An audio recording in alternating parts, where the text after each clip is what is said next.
Sembraré la simiente preciosa del glorioso evangelio de amor. Sembraré mientras viva, dejaré. Bienvenido al segmento Palabras de Vida Eterna, un espacio en el que meditaremos la palabra de Dios con el propósito de aprender de Él y edificar nuestra vida espiritual. Segaré al hallarme en la casa de Dios. Sembraré corazones sensibles la doctrina de Dios del perdón. Sembraré. Lo invitamos a escuchar esta meditación, recordando lo que dice su palabra. Señor, ¿a quién iremos? Tú tienes palabras de vida eterna. Sembraré mientras viva simiente de amor. Segaré al hallarme en la casa de Dios. Buenos días, hermanos. Bienvenidos los que arribamos a este lugar tal vez por la mañana, algo otros lo hicieron más tarde y algo otros lo están haciendo todavía. Pues bienvenidos en nombre del Señor. Vamos a continuar nuestro estudio para esta mañana y les invito a que busquemos la carta a los Colosenses.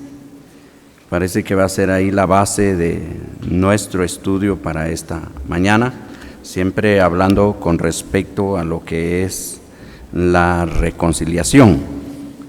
Muy importante notar eso, que aunque la palabra del Señor nos enseña de tres formas de entender la reconciliación, y yo creo que ustedes lo han estudiado, y algo otros tal vez no, pero la Biblia nos enseña que la reconciliación se puede entender en tres formas. Una de ellas sería la reconciliación, como ya oímos, venimos aprendiendo, la reconciliación que Dios hizo para el ser humano, entre el ser humano y Dios. Es una reconciliación que el Señor hizo. Pero en Mateo encontramos otra reconciliación que tiene que ver, una reconciliación horizontal entre usted y yo cuando nos ofendemos. Y hay otra reconciliación que se basa en la carta a los Corintios en cuanto a la reconciliación conyugal. Si hay desacuerdos entre pareja y no se puede vivir, y sepárase y quédase sin casar. Si no puede vivir así, reconcíliese. Entonces son tres formas en que podemos ver. Pero de esos pasos en este estudio no está tomado en cuenta, solo estamos dando, diríamos, un pormenor. El estudio que nos corresponde para este momento serían el poder de la reconciliación. Y como nuestro hermano Abner decía, van a haber versículos que se van a repetir. El caso es de que por una palabra tenemos que tomar el mismo texto. A veces el sentido del texto, por ejemplo en Génesis, ahí vemos la condición del hombre, el fracaso del hombre, y posteriormente vamos a volver a tomar ese versículo y algo otros más. Entonces leamos la carta a los Colosenses, capítulo 1, texto 1 al 23. Texto 21 al 23. Capítulo 1 de Colosenses y su versículo 21 al 23. Y a vosotros también, que erais en otro tiempo extraños y enemigos en vuestra mente, haciendo malas obras, os ha reconciliado. Podemos subrayar ahí la palabra reconciliación. Os ha reconciliado en su cuerpo de carne por medio de la muerte, para presentaros santos y sin mancha e irreprensibles delante de Él. Si en verdad permanecéis fundados y firmes en la fe, sin moveros de la esperanza del Evangelio que habéis oído, el cual se predica en toda la creación que está debajo del cielo, del cual yo, Pablo, fui hecho ministro. Entonces aquí en estos versículos encontramos 5 aspectos de la reconciliación, o 5 elementos, como usted quiera llamar. El primero sería el poder de la reconciliación. El segundo es el precio de la reconciliación. ¿Cuánto costó esa reconciliación? El tercero sería el resultado o el efecto de esa reconciliación. En cuarto lugar, el patrón o la base de la reconciliación. En quinto lugar, encontramos la predicación de esa reconciliación, como ya acabamos de oír. Ustedes se informan. El estudio siempre tiene el mismo conecte, porque diríamos es un solo estudio expuesto entre varios hermanos, entonces tenemos que llevar siempre su contexto. Entonces, vamos a pensar en el poder de la resurrección o de la reconciliación. ¿Hasta dónde y por medio de qué esto se llevó a efecto? El ser reconciliados. ¿Sí? Porque Pablo dice que éramos enemigos. Dice, y a vosotros también que erais. El término es, el verbo es pasado. Erais. Está haciendo referencia, está tomando en cuenta a los que ya estamos en Cristo. Ya hemos aceptado esa reconciliación. Ya hemos creído, recibido al Señor Jesucristo, y ya tenemos al Espíritu Santo en nosotros. Ya hemos sido arrepentidos, convertidos, bautizados. Bueno, hay una serie de cosas que se dan en la vida de una persona cuando cree en el Señor. Entonces Pablo le dice a los hermanos de Colosas, y a vosotros también que erais en otro tiempo, es decir, antes de venir a Cristo. Sí, aunque la reconciliación, hermanos, ya está hecha. No vamos a pensar que a cada persona que va viniendo a Cristo y se está efectuando la reconciliación, no. La reconciliación, como ya leímos ahí a conclusión del tema anterior, Pablo dijo que Dios estaba en Cristo, reconciliando consigo a los creyentes. ¿Cómo dice? ¿Reconciliando a quién? Al mundo.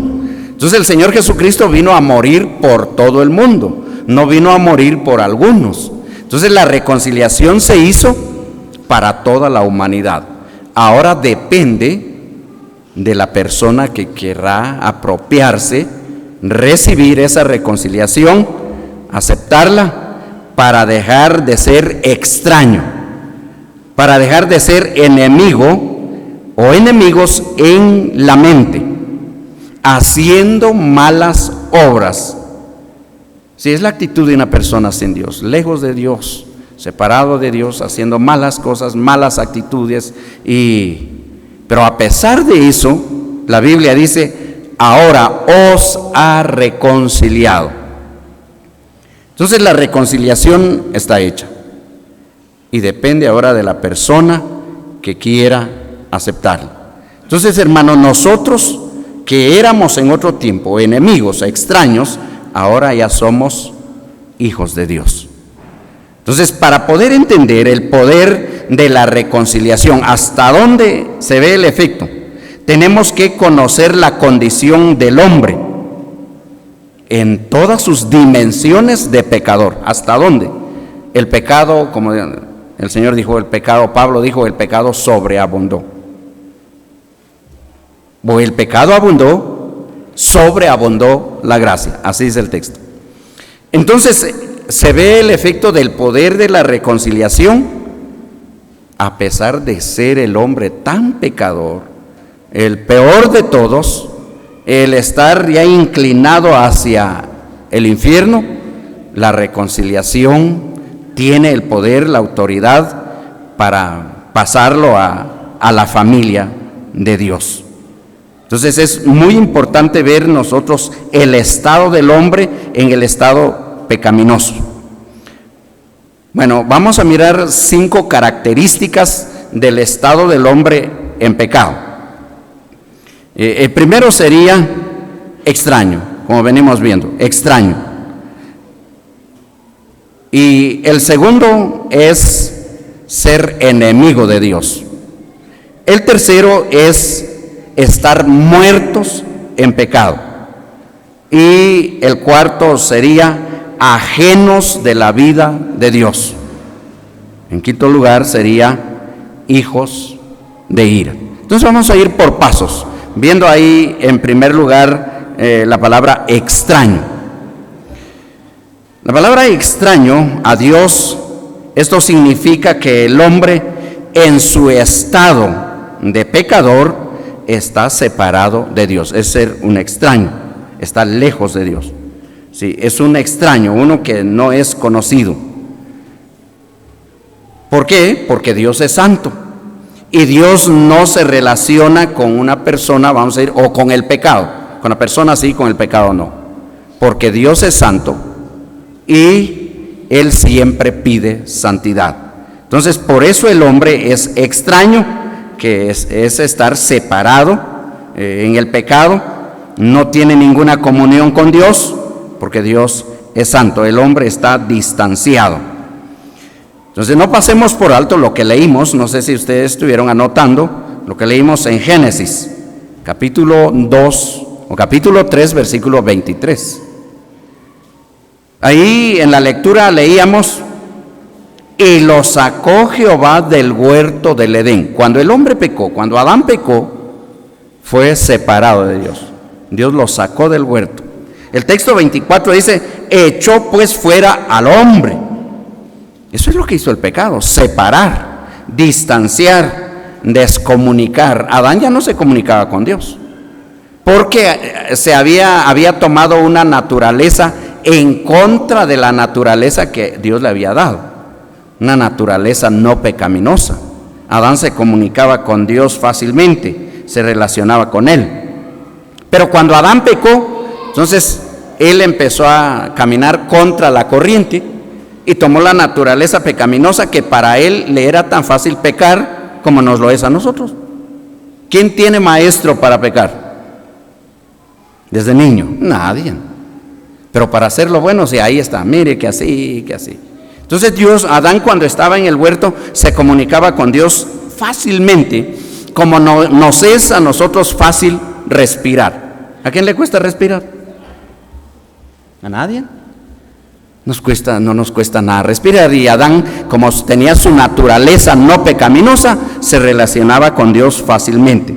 Pero cuando recibió la naturaleza pecaminosa, entonces entró ahí la enemistad entre Adán y Dios. ¿Por qué? Porque el pecado separó. Entonces echó pues fuera al hombre. Esto es un extraño. Bueno, vamos al texto de Colosenses.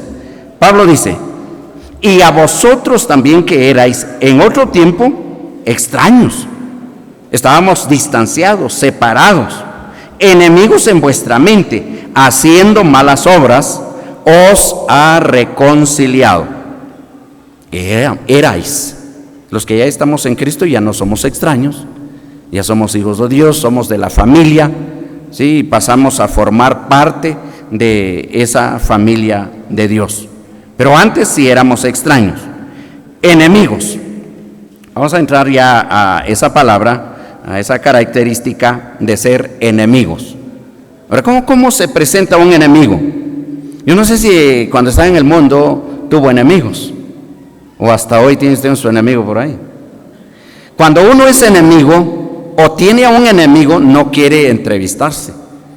Si viene frente a usted en un camino, en una calle, usted trata de escabullarse, o la persona que viene también trata de irse por otro lado, y el caso como que no vio a nadie porque no quiere ni verlo. Eso es un enemigo, un extraño. Pablo dice en la carta a los Romanos, busquemos Romanos capítulo 5 y su texto 10. Pablo dice: porque si siendo enemigos fuimos reconciliados con Dios por la muerte de su Hijo, mucho más estando reconciliados, seremos salvos por su vida. Siendo enemigos. Sí, es que el pecado nos había separado, nos había distanciado, pero Dios nos reconcilió por la muerte de su Hijo. O sea, no fue fácil, ¿verdad? Eso lo vamos a ver adelante. No fue fácil. Él tuvo que entregar su vida. Nos reconcilió por la muerte de su Hijo. Os ha reconciliado. Seremos salvos por su vida. O sea que el precio que el Señor pagó, pues, es bastante. Entonces, el poder de la reconciliación es sacar al hombre de donde estaba, en ese fango del pecado, estaba arruinado, destino al infierno, pero tan grande fue y es el poder de la reconciliación para volvernos a amistad. La tercera característica es muertos. ¿Cómo es un muerto? Pero aquí está hablando de la muerte espiritual. Si no olvidemos, ¿verdad?, que la Biblia nos enseña de muerte física y de muerte espiritual. Eso se lee en Génesis. Génesis se basa, por ejemplo, en el capítulo 2, Dios dicta la muerte espiritual al hombre. Lo que sucedió primero es muerte espiritual. Posteriormente, ya en el capítulo 5, Dios le da, o en el capítulo 3, Dios le da al hombre la muerte física. Por cuanto hiciste todo esto, pues polvo eres y al polvo volverás. Ahí está ahora la sentencia de la muerte física. Pero lo que llegó a existir primero fue la muerte espiritual. Entonces nosotros estábamos muertos, separados, lejos. Eso lo leemos, busquemos Efesios capítulo 2. Pablo dice: y Él os dio vida a vosotros. La palabra vosotros se puede traducir también como ustedes. Él os dio vida a vosotros cuando estabais, el verbo siempre es pasado, cuando estabais muertos en vuestros delitos y pecados. Allí vivíamos sin Dios, vivíamos sin fe, sin esperanza, muertos. Pablo dice a Timoteo que la mujer que se entrega a los placeres de esta vida, viviendo está muerta. Y todo ser humano, toda persona que no ha apreciado, no ha recibido la reconciliación, está muerta, andando, pero muerta. El cuarto paso sería, la cuarta característica sería ajenos. La palabra ajenos tiene el mismo sentido de extraños. Es ser ajenos, extraños, de la vida o de Dios mismo, vamos a decir, del Señor. No olvidemos que el Señor Jesucristo dijo: yo soy la vida, yo soy la verdad y la vida. Entonces, cuando nosotros estábamos separados de la vida, estábamos separados del Señor, porque Él no había llegado a nuestro corazón.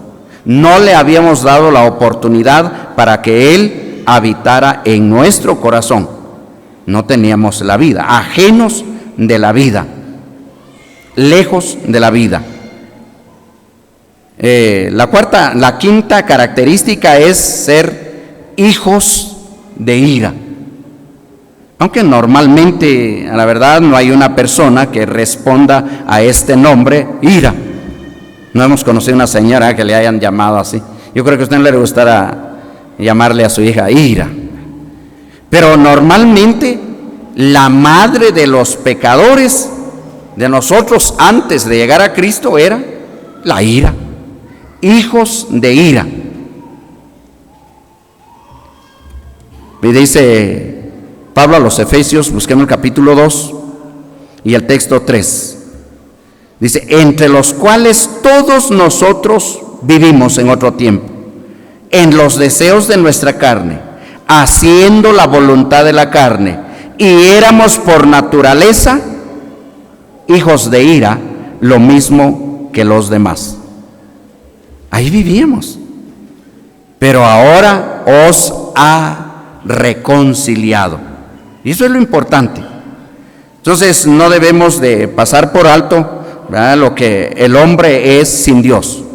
Todos nosotros vivimos separados de Dios un tiempo, ahora ya no. Dice el texto, erais. Ahora no estamos separados de Dios, pero cuando vivimos separados de Dios, alejados de Dios, y en el estado natural en que vivíamos, a la verdad, no podíamos entender las cosas de Dios. No podíamos entenderle a Dios, ni aún sus palabras. Leamos lo que dice 1 Corintios capítulo 2, gracias, hermano. Capítulo 2 y su texto 14 de 1 Corintios. El hombre natural no percibe las cosas que son del Espíritu de Dios, porque para él son locura, y no las puede entender porque se han de discernir espiritualmente. Quiere decir que los pensamientos de Dios, aún sus mismas palabras, son locura para el hombre sin Cristo. En ese estado nosotros vivíamos. ¿Sí? Es como si Dios estuviese hablando al hombre en un idioma extraño. No lo conocíamos, no le entendíamos. Y el hombre sin Dios no le entiende. Dice, ¿qué será que así es? No, porque todo lo que la Biblia dice, sí, el hombre sin Dios no puede entender las cosas de Dios, sino por el Espíritu. Y ahí vivíamos nosotros. Sí, éramos enemigos, separados de Dios, y vivíamos extraños. Mire, ¿cómo es el hombre sin Dios? El hombre sin Dios, según la filosofía, pretende elevar al hombre a una estatura más que a Dios. Sí, dice, Dios no existe. No. Los materialistas dicen que ellos, para su Dios, es el otro hombre. Dice, Dios no existe. Demuéstramelo. Me voy a cortar un dedo y si Dios existe, que me lo venga a colocar. Así dice el materialista. Yo te voy a demostrar, dice, ¿quién es Dios? Dios es el hombre. Córtate un dedo, te llevo al médico y ya regresas bien. Ahí está tu Dios. Mire cómo es de fácil de entender. Sí, ¿por qué? Porque el hombre sin Dios no entiende las cosas que son del Espíritu. Entonces debemos de ver esto, que nosotros, gracias al Señor, que ya estamos reconciliados con Él, ya somos su familia, somos sus hijos, entonces ya nuestra mente es diferente. Podemos entenderle a Dios y podemos entender su palabra. Sí, porque esta es la mente de Dios revelada hacia el hombre. Entonces vamos a ver lo que dice 2 Corintios, leamos ahí en el capítulo 5. El estado verdaderamente en que nosotros vivíamos, o el hombre vive hasta hoy, es deplorable o lamentable, podemos decir. Pareciera que no hubiera esperanza para el hombre. Pero gracias al Señor, gracias a Dios, ¿verdad?, que nos reconcilió consigo mismo por la muerte de su Hijo.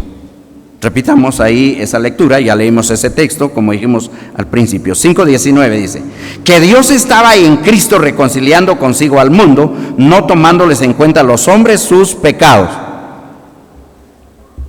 Y qué bueno, ¿eh? Porque el Señor Jesucristo, cuando estaba pendiente de la cruz, no dijo, es de que tú ya hiciste tanto, tú no has hecho nada. No, Él no tomó en cuenta a los hombres sus pecados. Aquí vemos el poder de la resurrección, de la reconciliación. No sé hasta dónde el hombre había fracasado. ¿Qué es lo que había hecho? Hay personas que dicen, quizá Dios no me vaya a perdonar. Ya no, yo he hecho esto, he hecho aquello y creo que Dios ya, para mí no hay perdón. Sí, el poder de la reconciliación, no hay pecado que no pueda perdonar. Sí, porque la sangre de Jesucristo es la que nos limpia de todo pecado. Dios estaba en Cristo reconciliando consigo al mundo. Se ve el poder de la reconciliación. Leamos Filipenses capítulo 1, que es nuestro texto base. Y a vosotros también, que estabais que es lo que nosotros estábamos en otro tiempo, éramos extraños. Erais, tiempo pasado, extraños, enemigos, haciendo malas obras, pero gracias a Él que nos ha reconciliado, hemos vuelto en amistad. Ya oímos que es la palabra reconciliación, ¿verdad? Entonces ya no podemos llegar nuevamente a repetir. Pero Él nos ha reconciliado, nos ha amistado, a pesar de vivir haciendo malas obras. Entonces es importante que nosotros veamos el resultado, el poder de esta reconciliación que Dios hizo para el ser humano. Pensemos en lo que dice Isaías. Isaías en el capítulo 53, usted puede leer desde el texto 1, pero el texto base aquí que hemos tomado es el texto 11, hablando del efecto. Mire lo que dice Isaías: verá el fruto de la aflicción de su alma y quedará satisfecho. Cuando el Señor Jesucristo, Dios nos estaba reconciliando con Él, el Señor Jesucristo, pendiente de la cruz, no estaba mirando cuántos latigazos le dieron, cuántas bofetadas recibió, cuántos puñetazos le habían dado. No, Isaías dice: verá el fruto de la aflicción de su alma. El Señor estaba pensando en el resultado. Mire cuántos estamos hoy aquí: salvados, reconciliados, lavados con la sangre, comprados con sangre. Eso es lo que el Señor estaba viendo cuando estaba pendiente de la cruz, mirando el fruto de la aflicción de su alma, y Él quedó satisfecho. El verbo aquí es futuro, dice: y quedará satisfecho. Sí, porque no olvidemos que Isaías lo pronunció en el año 750 más o menos, no exactamente, diremos en el siglo 800. Isaías dijo: verá el fruto de la aflicción de su alma y quedará satisfecho. Por su conocimiento el justo justificará, por su conocimiento justificará mi siervo a muchos. Sí, y llevará las iniquidades de ellos. Hasta aquí el poder de la reconciliación. La muerte del Señor Jesucristo nos amistó con Dios. Para esto tenemos que ver el costo de esa reconciliación. Y es el tema a continuar, siempre basado ahí en ese texto, diríamos en la parte, en la última parte del versículo 21 y en la primera parte del versículo 22 del capítulo 1 de la carta a los Colosenses. Es el segundo paso que damos, que es el precio. ¿Cuánto costó esa reconciliación? ¿Cuánto costó el volver en amistad con Dios? No fue fácil. A veces cuando nosotros tenemos inconvenientes de una persona con otra, pues es fácil. Uno se invita y dice: venga, tomémonos un refresco, y ya se olvidó, se pasó todo. Pero la reconciliación que Dios hizo para el ser humano no fue sencillo. O sea, a Él le costó. Entonces Pablo dice, en esa última parte del texto 21 dice, y la parte primera del versículo 22 dice: ahora os ha reconciliado en su cuerpo de carne. O sea que para que el mundo fuera reconciliado con Dios, volviera en amistad con Dios, fue necesario que Dios mismo se hiciera carne. Tomó un cuerpo semejante al nuestro, nació de una virgen, como ya lo sabemos, un hombre tal. Era el 100% hombre y el 100% Dios. Estas dos naturalezas no se mezclaban, pero tampoco se separaban. Como Dios le daba vista a los ciegos, como Dios hacía hablar a los mudos, como Dios hacía andar a los paralíticos, como Dios levantaba a los muertos, y como hombre sentía sed. Cierta ocasión se acerca la mujer samaritana, usted sabe la lección donde la hallamos, Dice, mujer, dame de beber, siendo el dueño de todo, el creador del universo, de las fuentes, de los lagos, de los ríos, de los océanos, dueño de todo. Ahora mendigando. ¿De quién era la culpa? Mía y suya, porque Él vino a buscar y a salvar lo que se había perdido. Ese es el precio de la reconciliación. No es fácil. Por eso Isaías dijo, no va a estar mirando sus dolores, pero va a mirar el efecto, el resultado de esa reconciliación. Ahora os ha reconciliado, nos ha vuelto en amistad con Dios por su cuerpo de carne. Él tomó un cuerpo humano, nació de la Virgen, comió, se acerca a la higuera para ver si tenía frutos, él tenía hambre. Cuando va a la orilla del mar de Galilea, le dice a sus discípulos, ¿tienen algo de comer? Como humano comía, pero como Dios hacía maravillas, y como Dios hizo nuestra reconciliación. Dice, ahora os ha reconciliado en su cuerpo de carne, por medio de la muerte de su Hijo. Ese es el costo de la reconciliación, hermano, no es cosa sencilla. La muerte de su Hijo. Ustedes saben la historia de Isaac. Era el amado de su padre, era el unigénito, el único a quien amaba.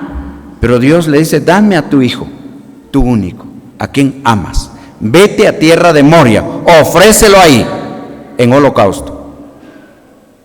Abraham, ay Señor, pero ¿cómo eres de malo? Porque mira, me diste es el único. Me has dicho que esa es la simiente de la humanidad. ¿Y ahora que me lo quitas? ¿Cuál hubiese sido nuestra actitud de nosotros ante esa grande responsabilidad? Y como humanos, no Señor, tú eres malo, si eres el único y ahora me lo pides. Por eso es de que la semejanza entre Isaac y el Señor es indiscutible. Ahora Pablo dice, por la muerte de su Hijo, su unigénito, a quien amaba. El escritor a los Hebreos dice que era el resplandor de su gloria, la imagen misma de su sustancia, su complacencia, pero que por amor a nosotros, el Señor no estimó el ser igual a Dios. No, se despojó. Y esa es la belleza, el resultado, el efecto y, diríamos, el precio de la reconciliación con Dios. No es fácil, hermanos. Al Señor le costó la vida. Entonces, para que haya reconciliación, tiene que eliminarse el motivo, la causa o la enemistad que hay entre ambos. Porque si nos reconciliamos y al rato estamos viéndonos de reojos y que, no, es que no se me pasa y yo solo lo hice por... Eso no es reconciliación. La reconciliación es matar la enemistad. Sí, olvidarlo todo. Ser separado de eso. Eso es estar reconciliado. Entonces, para que nosotros hubiésemos sido reconciliados, leamos lo que dice Romanos capítulo 6, es su texto 23. Pablo dice, porque la paga del pecado es muerte. Quiere decir que la reconciliación entonces lo que ha hecho es quitar de en medio el pecado, y lo quitó a través de la muerte del Señor Jesucristo. Si la paga del pecado es muerte, nosotros tenemos que llegar a morir. Pero fue necesario que el Señor Jesucristo muriera para quitar de en medio el pecado. Lea conmigo Hebreos capítulo 9, texto 26.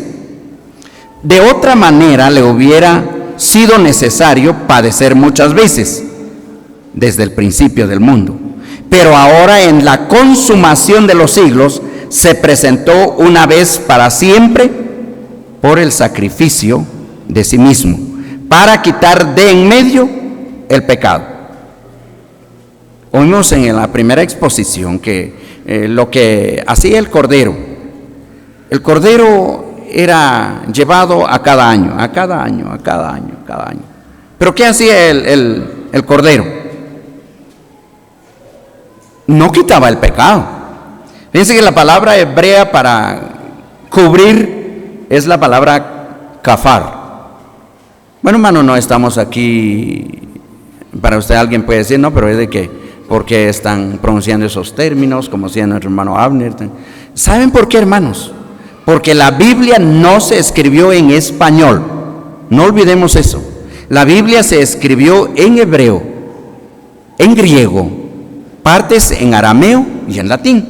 Entonces vale la pena nosotros ir al fondo o al trasfondo de la palabra para sacar la razón correcta. No es que queramos hablar hebreo, hablar griego, no, hermano, no se trata de eso.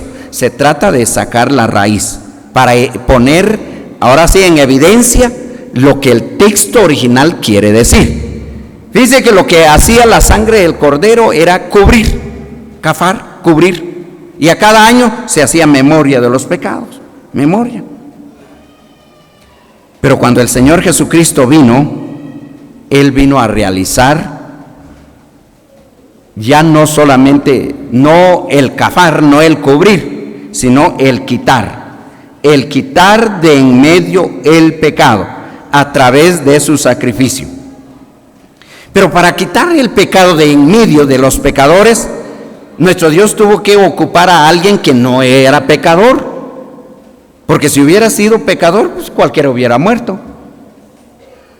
Dios tomó a alguien sin pecado para condenar al pecado y darnos a nosotros vida. Lea conmigo 2 Corintios capítulo 5 y su texto 21.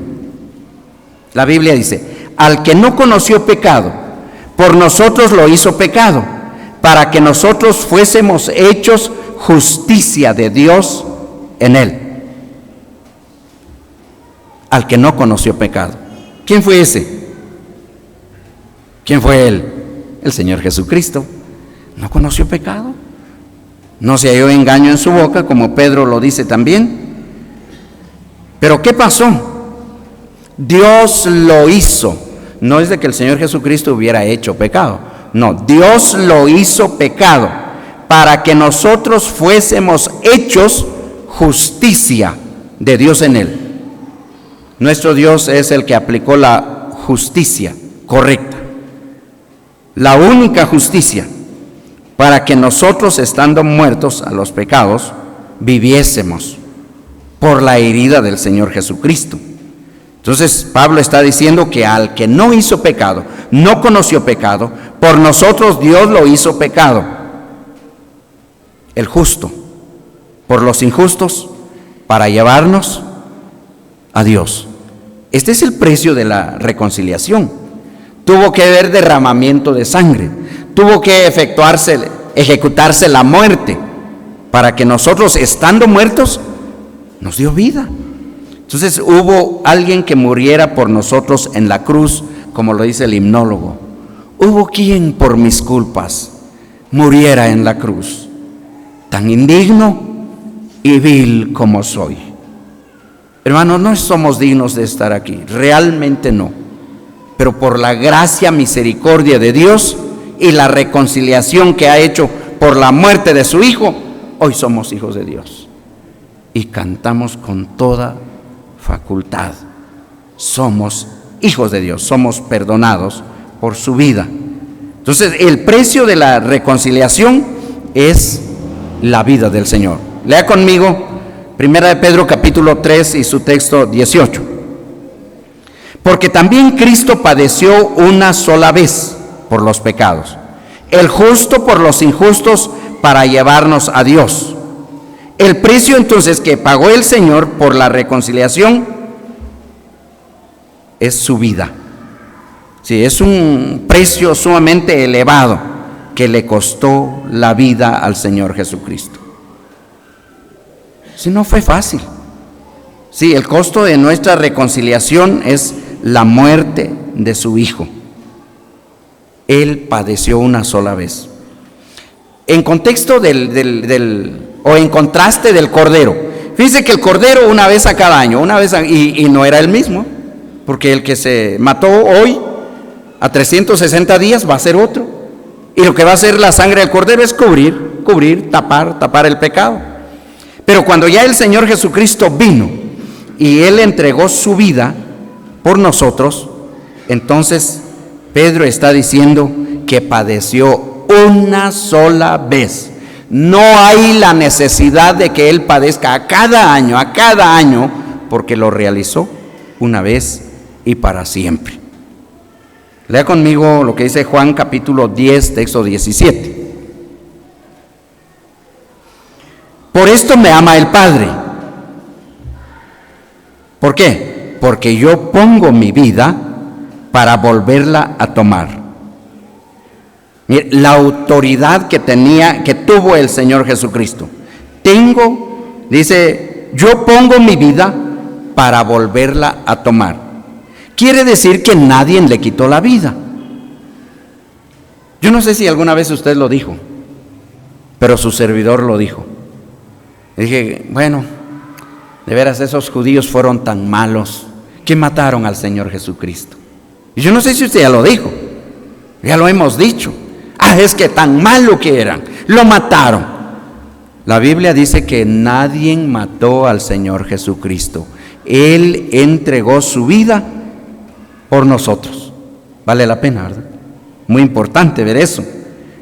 Entonces Juan dice en el texto 18, nadie me la quita sino que yo de mí mismo la pongo. Tengo poder para ponerla y poder para volverla a tomar. ¿Es que el Señor no lo mataron? Que tantas bofetadas, puñetazos, latigazos. Él con mucha autoridad dio su vida por nosotros.